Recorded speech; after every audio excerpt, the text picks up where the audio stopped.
Happy Friday to everyone, and thank you so much for joining us for this another Lunch and Learn. Yes, it's Friday, and here we are again. And we are here to talk about a topic that is so relevant to our life and to our leadership. And again, with me is my co host, Dr. Siegfried Howell. And as a matter of fact, I'm going to say Dr. Siegfried Howell is going to be my guest today because we will be talking about navigating relationships. Navigating relationships using the peace method. I want to welcome you all to this our lunch and learn, and thank you so much for joining us. If you know someone who should be here with us, take a minute and ping them in and let them know that we are going to be talking about a topic that is relevant. Dr. Howell is a life happiness and relationship coach and consultant. He is also a master life coach, and he's a corporate trainer and speaker, and I said coach before. Dr. Howell helps men and the women they love to manage those challenges, internal relationships, in order to manage the outward relationships. And that is one of the topics that we're talking about today. That is part of the topic, managing relationships using the peace method. Dr. Howell, welcome. I am Dr. Janice Brooks, as usual. I am your life strategist. I'm a pastoral counselor, part of the Maxwell team of coaches, speakers, and trainers. And we're here each Friday discussing a different topic. So, Dr. Howell, once again, welcome, and thank you so much for always being my able co-host on this program. Thanks for having me. But today I'm going to say you're not my co-host today, you're my guest today, because I am going to be drilling you with some questions. Let me actually say that because, Dr. Howell, you have crafted, you have been in this relationship um, counseling, coaching, managing, helping people to manage relationships for quite a while. And you have actually crafted this acronym, PEACE. And when I saw it first, it rightly fit because it says navigating relationship with peace method. And I was thinking, okay, we all need peace in relationships. And of course, I believe that you think the same thing too, or you believe the same thing too, that we need peace in relationships. Yes, yes. But you went a little deeper with this navigating peace, navigating relationship using the peace method. And so I want you to, for our audience today, is what is the peace method and why is it vital to relationship success and happiness? Well, the first thing I want to say is thank you for having me on and highlighting my peace method. Um, I used to jokingly talk to my wife, and she would ask me, "What do you want out of this relationship?" And I would always jokingly tell her, "I want peace," because that's a broad term that a lot of people throw around. But what does peace really, really represent? What does peace really, really mean? And so I was reading a book, one of the books that I shared with you by Patrick Bet David, which is the your 5 next moves. And what he was saying is that one of the most essential tools that people can employ in their search for success on any level and in any arena is developing systems and strategies that they can use throughout their life or throughout their business or throughout their relationships. And so I was saying to myself, peace should be broken down into an acronym, because if you were ever to listen to my wife always jokingly says, you love some acronyms. You always have some kind of acronym or some type of symbolic something for something else. So one day I was sitting down and I was thinking about it, and I came up with a book um, that you also have. Thank you very much again for supporting me. The Peace Method to happiness in relationships. And But that PEACE was not a system. It was just a set of strategies. And so I said to myself, well, how can I encourage people to develop processes that will help them after reading the book? So the PEACE in the book is not the same as the PEACE system. The PEACE system stands for for processing, evaluating, accepting, committing, and then enjoying. These are all things that we need to do in a relationship. Processing, because they're things that we need to look at in the relationship to see how they are working, how they're not working, what can we do to improve them. And then you evaluate each one of those processes to see if you're getting what you want out of it. Because a lot of times we go into a relationship thinking, oh man, this is the end. So for example, when you hear little girls talk about what do you want to do? I want to grow older. I want to get married and live happily ever after. They think that once you get married, that's the end.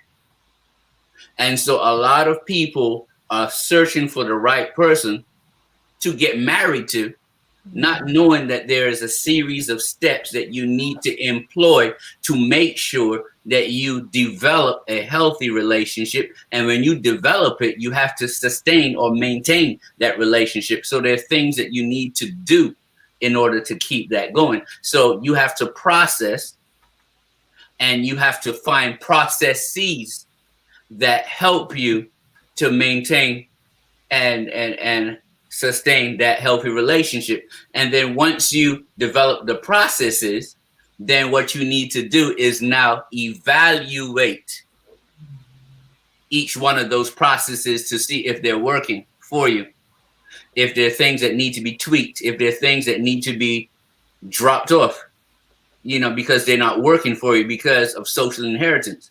And then you have to be honest enough to look inside and accept those areas that you do not like about yourself. Because a lot of times we will say stuff like, well, I screamed at him because he did this, or I did this because she did that. We're not accepting our role in the process and in the relationship. So part of being authentic is accepting the role that you play in what you don't like in that relationship. Because you can be an active contributor or a passive contributor because of boundaries not set or boundaries that were overstepped. You see what I'm saying? And then you have to commit to the process of changing, because it's going to be uncomfortable. It's going to be painful, and it's going to take time. So do you love that person enough to commit to yourself, to them, and the relationship, and the changes needed in order to sustain a healthy relationship? And then last but not least, are you willing to enjoy the relationship? Or are you going to take your baggage all through the relationship? Everything that anyone ever did to you, are you carrying those bags with you? Or are you going to relinquish them and live mindfully in that relationship and say, yes, that might have happened in the past, but it's not happening now. So how can I enjoy what I have today instead of looking for that person to mess up, looking to see when that person is going to disappoint me, and looking for every flaw that that person has, not knowing that we will also mess up, we will also fall short, and we also have flaws. So I know I covered a lot in that particular question, but that's why the P.E.A.C.E method is so important, because it is a very comprehensive thing that we can use. It's a system that we can use to make sure that we provide ourselves and our partner with a healthy relationship that is easy to maintain. Dr. Howell, indeed, this is comprehensive because as I listen to you, I recognize that it starts with a system, which is a P.E.A.C.E method. Then Yes. you have the strategies, as you explained, but you have the process, and you also have the processes that Mm-hmm. comes after that. You talked about evaluating and accepting and committing. And the last part of it is so profound. After all of that, you talked about the enjoying, which is so critical because sometimes we go through all of these processes, as you said, but we never come to the place of enjoyment. Yes. And you believe that that is the place. Is that a settling place, or is it a place where you people constantly evolve and go back through the processes as time goes by? Relationships happen in cycles. You have the honeymoon phase, and then you have the phase where you're like, oh my goodness, this person's not as perfect as I thought they were. And then you have the decision phase where, oh man, am I going to stay with them? Is this worth my time and my energy? Do I see a future with them? And then you have the settling phase or the running phase. You either run because, oh man, this is not for me and I'm not willing to put in the time, energy in order to make this work. Or you settle into, okay, well, you know what? I'm going to make this work. So I'm going to do what I need to do to make this relationship be what I need. You know, and some people have one big cycle in their relationship, and some people go through cycles over and over and over again. And so you might like the person this year, but you may not like them 5 years from now. But liking is not necessarily a big proponent of whether or not you should leave a relationship, because you may not like someone because of a phase that they're going through, or you may not like someone because you are not where you need to be emotionally. So, and that's why the commitment is so important, because if you're committed to the relationship and committed to goals that you all have set forth for each other to experience together, then liking is relative. Wow. You can still enjoy the relationship, but not like them today or for this week, but you will like him and love him again. And then again, you can like someone and not love him, and you can love someone and not like him. And so those emotions take too big of a front row seat in our relationships, when in actuality, once you choose the correct person, the commitment part is the biggest proponent of a healthy relationship, when both people are committed to the process of change, growth, and pushing towards common goals and dreams. I thank you for really explaining that, because now I see that what you have just explained about commitment, because commitments comes directly before the enjoyment. So once they're committed, then it's automatically that they will start enjoying the relationship. So Exactly. you talked a little earlier about the different phases that people pass through. So I want to now ask you, what is the evidence that we should look for in relationships that need maintenance? What are those evidence that we should look for? If you find yourself emotionally on a roller coaster, that's the big evidence right there. That lets you see that something is wrong. It might be wrong with the relationship, it might be wrong with you, or it might be wrong with your partner. But a lot of times we might experience emotional turmoil, and it might be something that is a social inheritance. So for example, and I'm going to draw this analogy and I'm going to bring it back to relationships. If you are from Pittsburgh, Pennsylvania, you might like the Pittsburgh Steelers. If you live in Texas, you might like the Dallas Cowboys. If you are from Chicago, you might like the Chicago Bulls. And you might think that it is ingrown in you and you have strong feelings and values and opinions about them. But if you never really sat down and paid attention to why you like those teams, you might find that you only like them because everyone in your family liked them and they spent time every Sunday or every weekend watching the games. And you might have gone to quite a few games and you are emotionally invested in it, but you never made a conscious decision to like them. So a lot of times, if you grow up in a household where there's turmoil and you saw your mother and your father fight on a regular basis, you will have some level of social inheritance that you take into a relationship. And you will make a lot of decisions based on your experiences growing up. And you might say, I'm strongly against this and I'm strongly against that. But have you really sat down and evaluated your emotions and whether or not they were justified? So you might have looked at your father one way, not knowing that there was three sides to every story: his side, the other side, and then the truth. So did you take the time to evaluate it, or are you lumping all men or all women into the same category because of social experiences that you had growing up?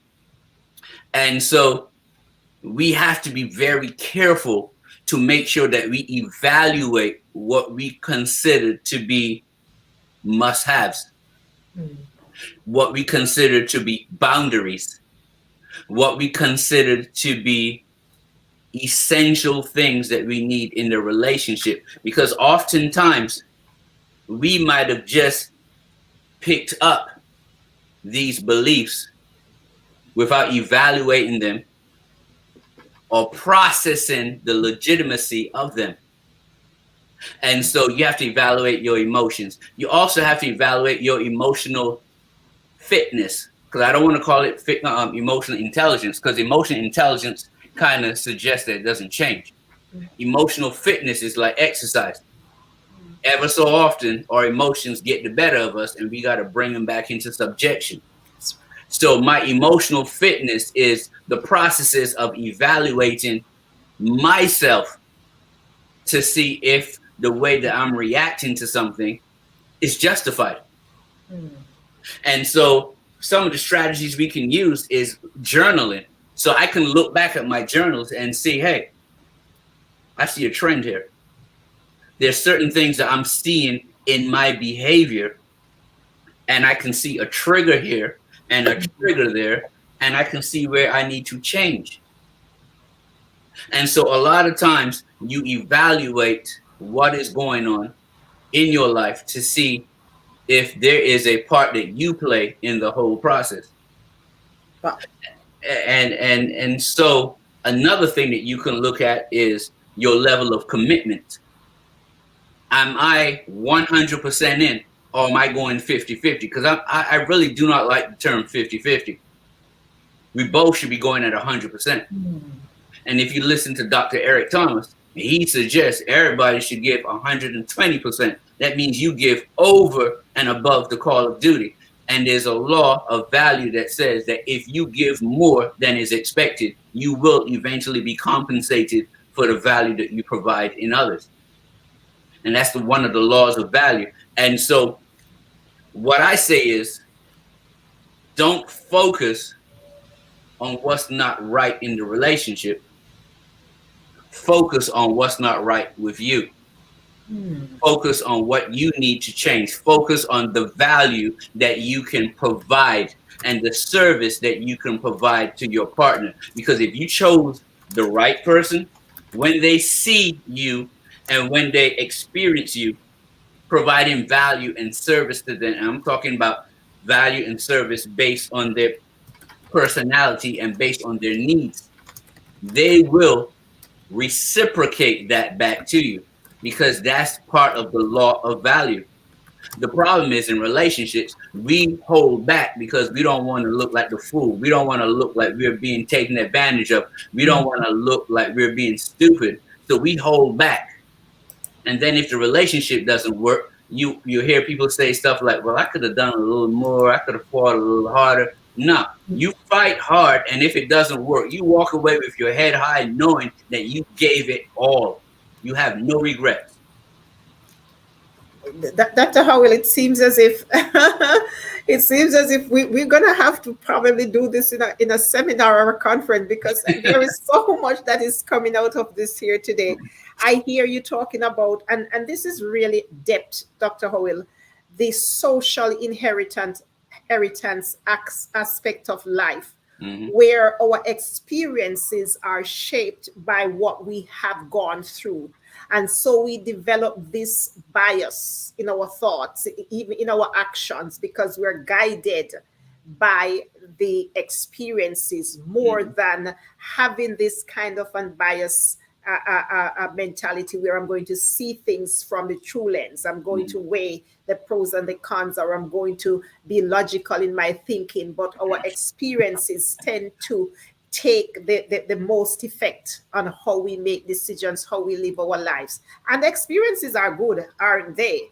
But we have to be careful how we are guided by the experiences that we've gone through, especially if those experiences are negative ones. Mhm. Now, I It, want to say this real fast. Mhm. Two people never see the accident from the same perspective because you have so many different thought patterns that go into what you see. And so, if you look at it from this perspective, your perspective in life is based on your emotions, and your emotions governs your thoughts. And so, if any of those three things are not in alignment,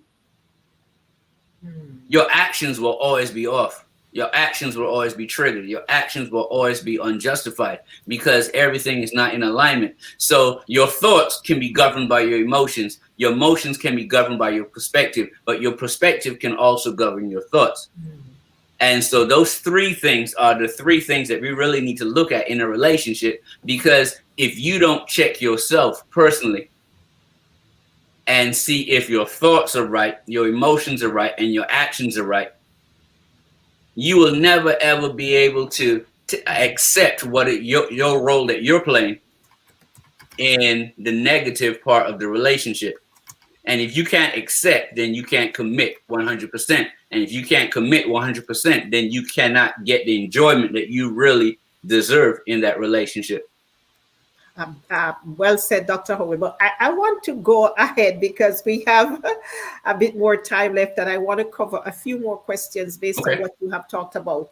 We are back to commitment because commitment sits right at the end of our relationship, where we have gone through the processing, the evaluation, the accepting. Now we commit to enjoy. Hmm. And so I want to ask you, explain how important this true commitment is to form and maintain a healthy relationship.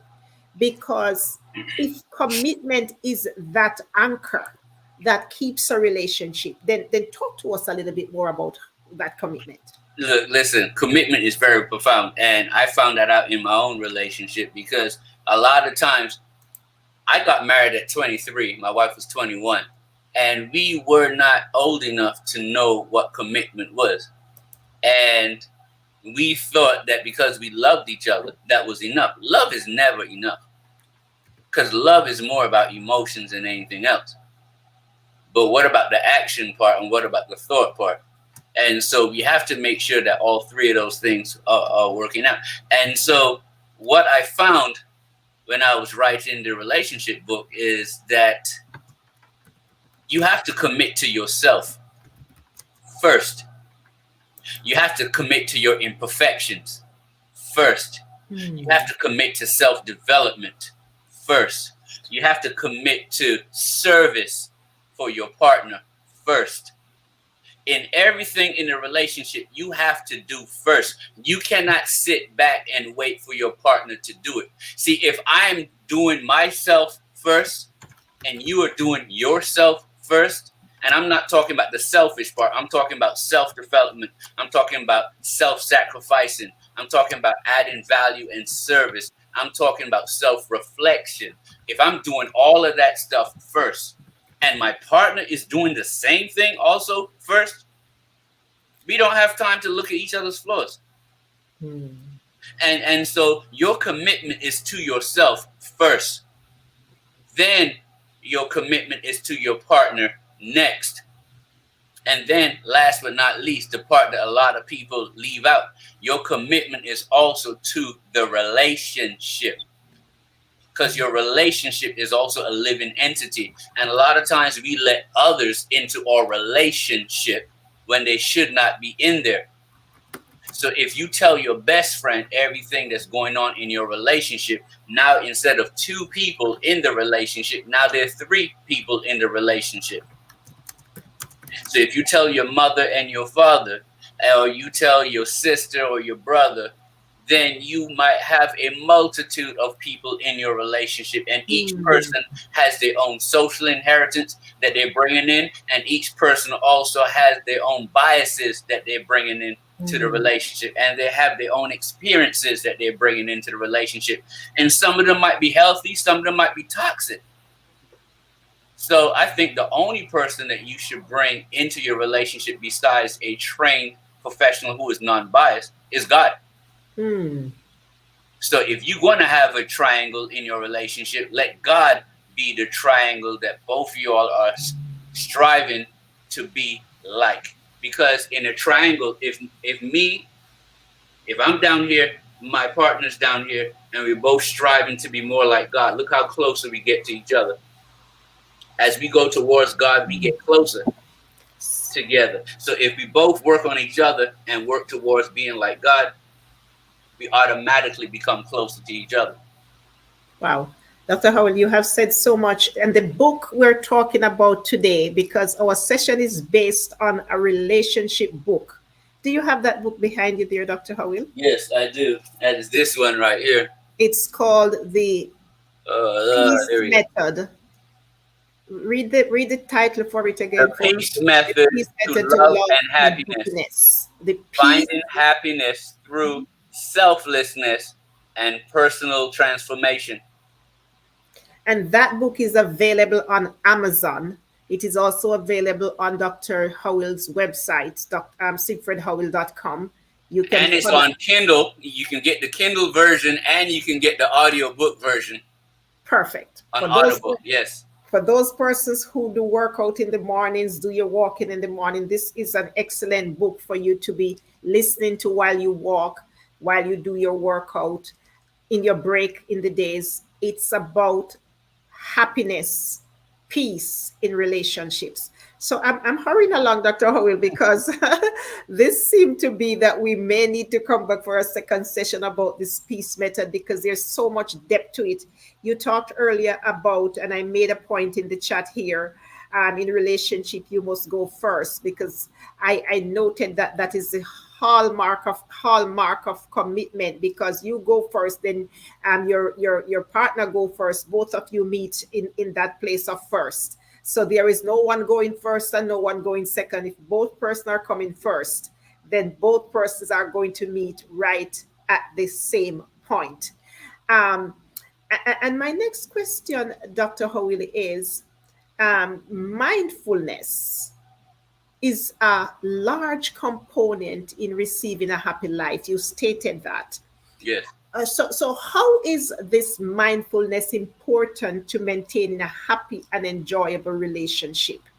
Uh, Many times I was listening Dr. Howell recently, and I said, sometimes people just say things without any knowledge, because someone was saying, you should not do yoga. You should not sit in silence for a long time because, and it's as if the person was saying you should not be mindful. You should not come into your own space and think.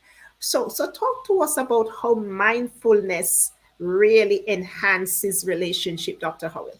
All right. Well, if you go back to the Bible, because you like to bring illustrations from the Bible quite a bit, so let's talk about Jesus.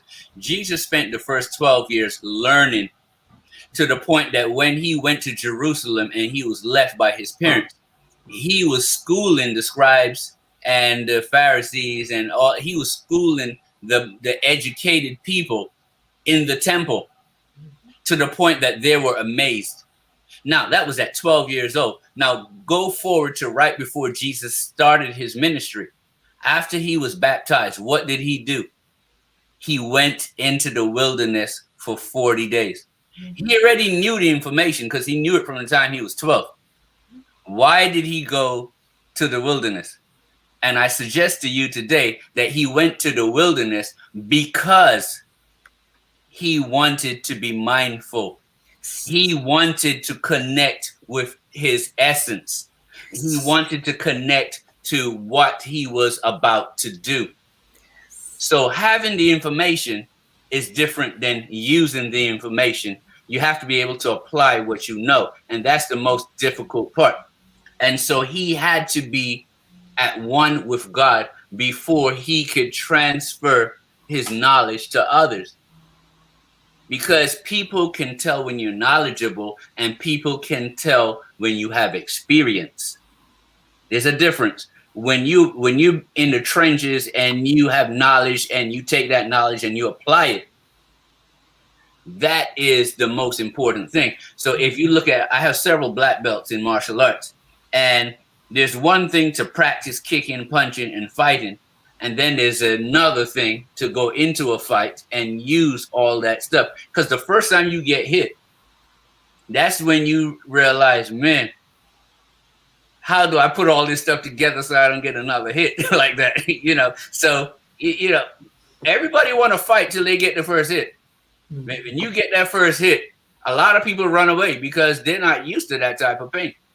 And so Jesus had to prepare himself for what was about to happen. So when you're mindful in your relationship, you're not looking at past traumas. You have already looked at them. You've already gleaned what is important and what you need to learn, what you need to change, what was your part in that particular trauma that you played. And now you're moving forward day by day with this new person. So you're not looking to see if they have any similarities to that person that hurt you in the past. Because the more you look through the rear view mirror of your car, the less you're focusing on what is right there in front of you as you drive forward in your relationship. So mindfulness allows you to be present. Mindfulness allows you to be aware of the right now. Mindfulness allows you to be patient with the imperfections of yourself and your partner. Mindfulness allows you to practice proper conflict management and not being triggered by everything that your partner does.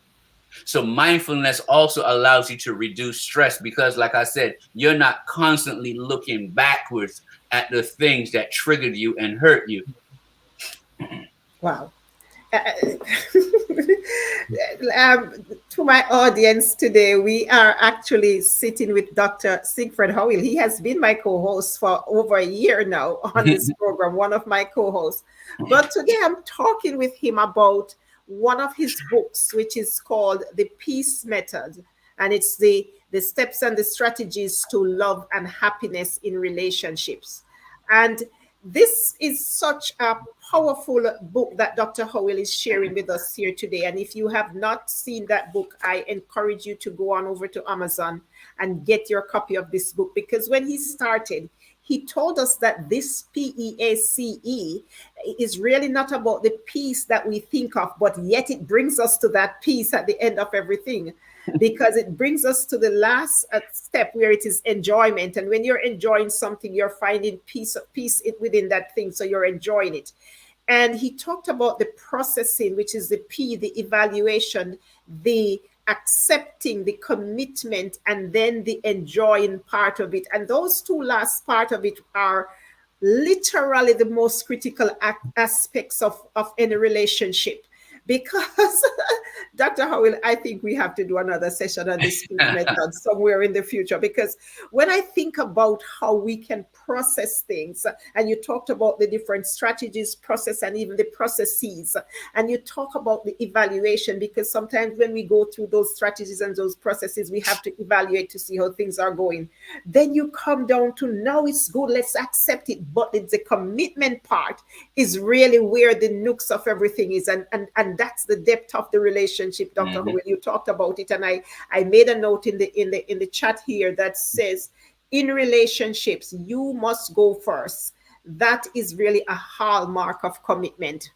You must go first, whoever that you is, whether the you is the male or the female, whoever you're in the relationship with, you must go first. And then if you accept that, then the relationship is right on par. Dr. Willis, this is such a really interesting and insightful conversation we're having here today. But I know we're coming down to the 45 minutes mark and we will have to wrap up soon. So I want to ask you, what are other words of wisdom? Because you've piled us with words of wisdom from this book. And again, I believe that if you're listening to this, you need to get this book. It's called, once again, the Peace, P-E-A-C-E, but it's actually an acronym, and it's Steps to Love and Happiness.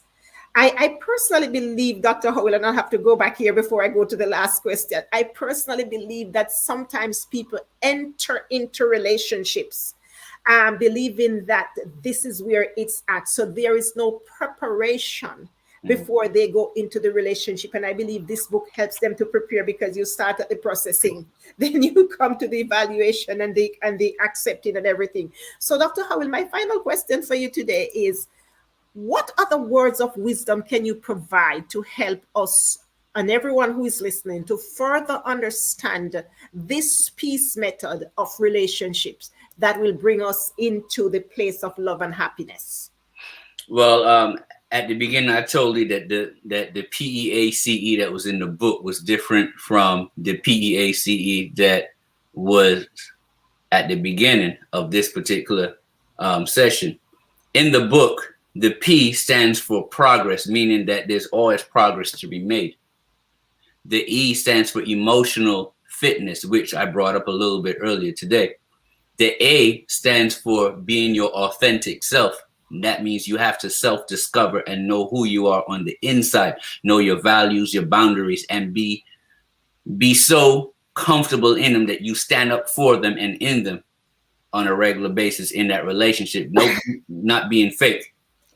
The C stands for your connection and your commitment to your partner and to the relationship, and also to yourself, knowing that I'm committed to myself, knowing I'm not perfect, so I'm willing to change.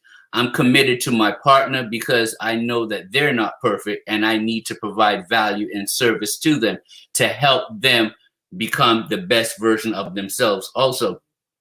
And then the next thing is that I need to make sure that I I bring the proper energy to the relationship, because my energy encompasses my emotions, my energy encompasses my thoughts, my energy encompasses my attitude and my actions. So when I use that P.E.A.C.E as in the book that I brought out, then the processes that we talked about, the P.E.A.C.E that we talked about at the beginning of this program, are the steps that we can use, are the systems that we can use, are the processes that we can use to make sure that the P.E.A.C.E in the book are achieved.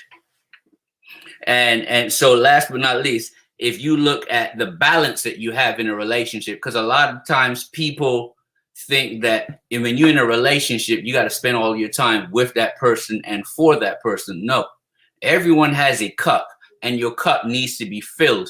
And how do you fill that cup? You fill that cup by reflecting, evaluating, and growing and developing yourself. Because you cannot pour into your partner if you have nothing in your cup. And so you have to have balance. You have to have solitude, times that you go away and learn and do what Jesus did at the beginning of his ministry, which is spending time in solitude, getting prepared for what needs to be done. Because in certain stages of your relationship, your partner might need to pour more into you than you need to pour into them, because you are going through something. But just know at some point in time, you might need to pour into your partner more than they're pouring into you, because they need you more than you need them at that point in time. But you have to be committed to the pouring. A lot of times people want 50-50. Relationships are hardly ever 50-50. You know, sometimes I get 75, sometimes you get 85, but we should not be keeping score. And that's where the commitment actually comes in. I'm committed to giving you what you need at that particular time, and you're committed to giving me whatever I need at that particular time. We have to be also willing to celebrate the small wins. We have to be willing to be kind and loving and respectful. We have to be willing to keep the lines of communication open. Even when I am upset with you, I have to treat you like a king or a queen. Because you don't stop being a king or queen because I'm upset. So we have to be mindful not to say things that we cannot retract afterwards, because words are one of the things that once you let them go, they go out and they cause a host of damage, and you cannot rectify a lot of those things. Sticks and stones, you can see them and you can say, oh, my bad. You know what? I really hurt you. I can see the remnants of what I did right there. But words, a lot of times we don't see the bruises and the scars and the cuts and the breaks that all words create in our partners and in the people around us. So it's harder for us to apologize. But when we self-reflect and we take time out for solitude, then we can actually take acceptance for some of the things that we do and come back into the relationship changed and willing to be the best version of value and service to our partner.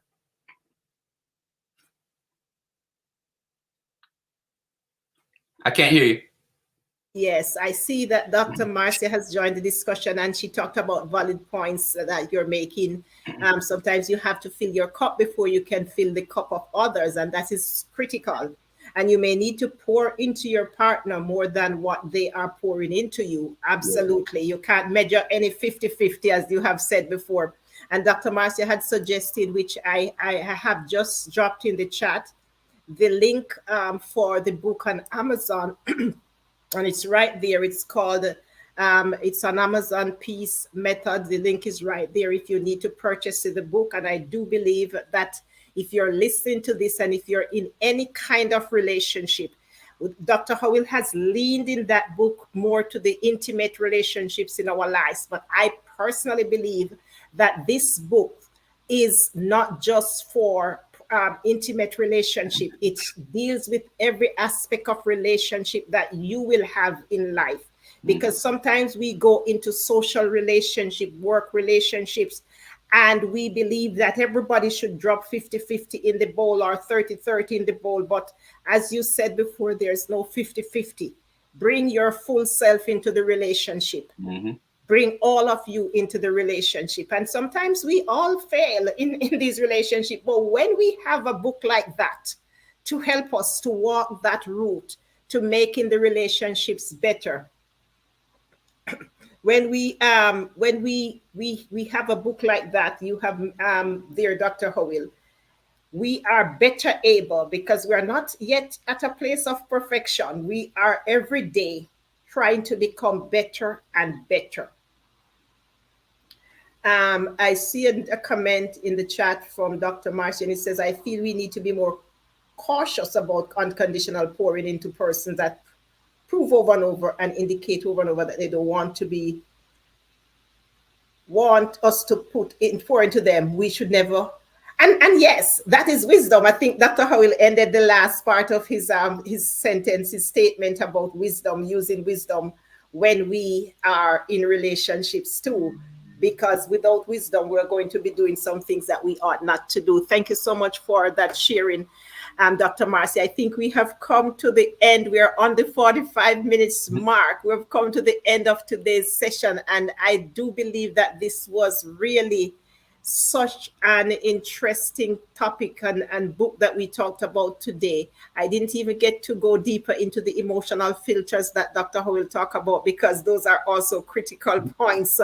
But I am not going to give you all of the book today. I need you to go over to Amazon and get a copy of this book for yourself, so that you can rightfully manage those relationships in your life through this peace method. The systems, the strategies, the process, and the processes will help you to walk that journey. Dr. Howell, one sentence. You're going to wrap up in one sentence. I can't wrap up in one sentence. I just want to say something really fast. Dr. Marcia said something that was very important, and I brought it out in the book. One of the most important steps in a relationship is choosing the correct person. And level 1 of the relationship in the book talks about that, where you have to be very mindful as to who you choose to befriend. Because when you're pouring into that person, you want to make sure that person is also willing to pour into you. When you're being selfless with that person, you want to make sure that that person is also being selfless towards you. And so, yes, We should not be running around just giving ourselves to others like that. Because the Bible taught, when Jesus was talking to the disciples, he said, when people don't accept you, brush off the sand off your feet and move on. And so everyone is not deserving of you pouring into them selflessly, because some people are parasites, relationship parasites. And so you have to make sure that you are not in a relationship with the wrong type of individual. So once you choose the correct person, then you can go through all of these systems and all of these processes, knowing that that person will reciprocate that to you. Wow. Dr. Howell, I do not want you to go back on that relationship parasite again, because I know you discussed that on one of my sessions before, Yeah. and my entire audience was in awe when you really go in depth with that parasitic site of type of relationship. But I want to thank you so much for just sharing 1% of your book with us today. And I No want to problem. again encourage persons who are watching this, whether you're watching right here now or you're watching the replay. The book is The Peace Method to Love and Happiness. The Peace, and that Peace is an acronym, Method to Love and Happiness. Hop over to Amazon. He has it in the audiobook as well, and he has it on Kindle. It means that, again, for persons like me who do the 5K running and walking in the mornings, take your break to be mindful, whatever it is, grab a copy of that and take some time to develop that relationship that he's writing about. Um, Learn about the method so you can use it in all of your relationships. Once again, we want to thank you for joining us on this another Lunch and Learn. For the next few weeks, we will be highlighting persons who have books, or and we'll be talking about them, Dr. Howell and myself, or if there's a guest who want to join us, we're talking about their book and something that they do. We will be willing to accept you on this session, so we can bring out some of the points that we don't get to share in the regular Lunch and Learn.